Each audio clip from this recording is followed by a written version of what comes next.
Bo Mason, born and raised in Jersey City, New Jersey. My parents are immigrants. Dad's from Kenya and my mom's from Uganda. They came here many years ago, then had brothers. I am a middle child.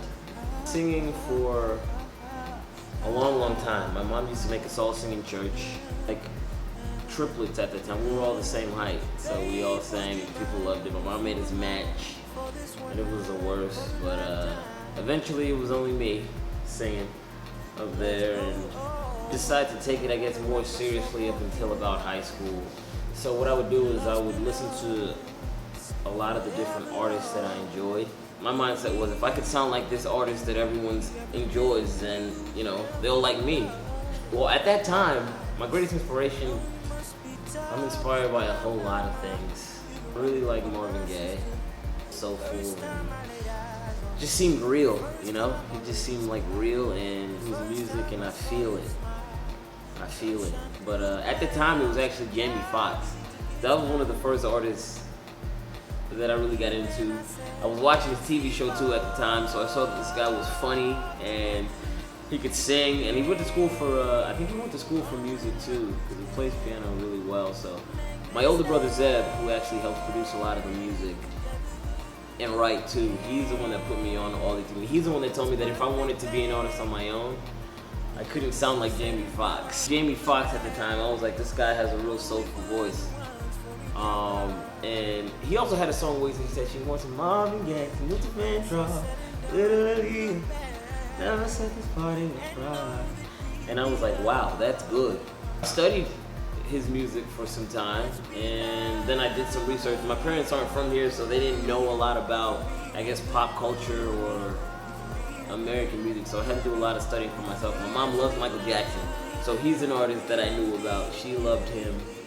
And my dad talks about Biggie and Tupac, but that didn't help me much, really. Me singing up there by myself, and then I didn't have any interest in doing my own music until very recently. And I think I am still discovering myself and who I am as an artist, which is fine with me. I hope I never honestly find myself and I could keep making different kinds of things, different kinds of songs.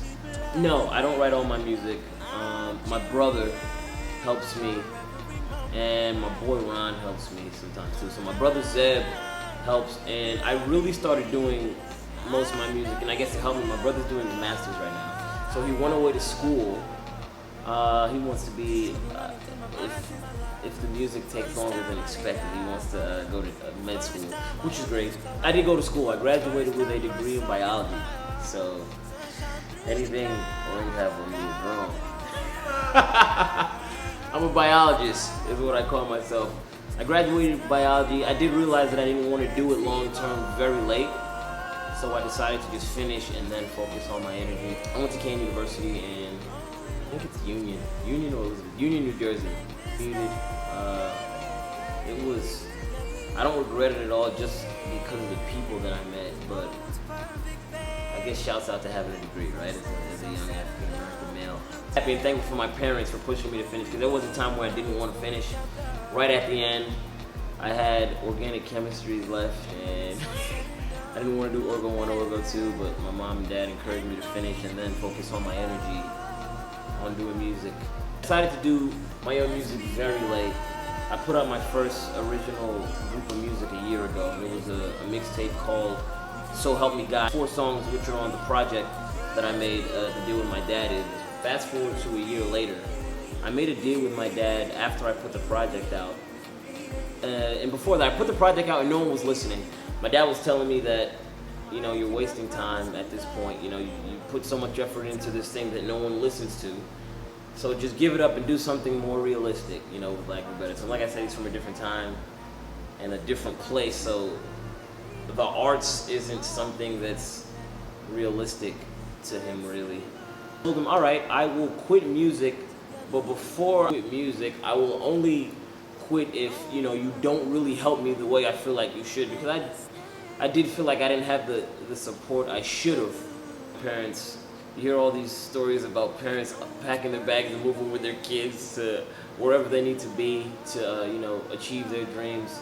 So I guess I challenged my father and I told him that, okay, I put the effort in, I put the time in. If I can get 2 million plays on this song Evolve, that was like one of the last songs I made for the project. If I can get 2 million plays on Evolve, he would have to pay for me to go out to California and live there for a year. Realistically, I don't know if I have 5 months left, and I'm close. I'm very close. In the midst of that deal, Deadmau5 actually caught wind of the full band and offered me a much better deal. And he said if I can get 1 million plays on the entirety of my project, he would fly me to Mousetrap and co-produce an album with me. And I'm so grateful. Whether or not I get there, I'm so grateful to Deadmau5, who is Joel, for taking the time to just talk to me and I guess sort of just give me a little on the steps and things I had to do if I wanted to become or do music. Like he told me I could do music from anywhere, which I guess I kind of knew, but I just figured getting out the house and going to Cali would have been definitely a different experience for me and just a fun one. And I think that would have had a positive effect on the music that I did. So we're almost there. So if you're watching this, even if I'm there at this point, go listen to my SoundCloud at soundcloud.com/BoMason.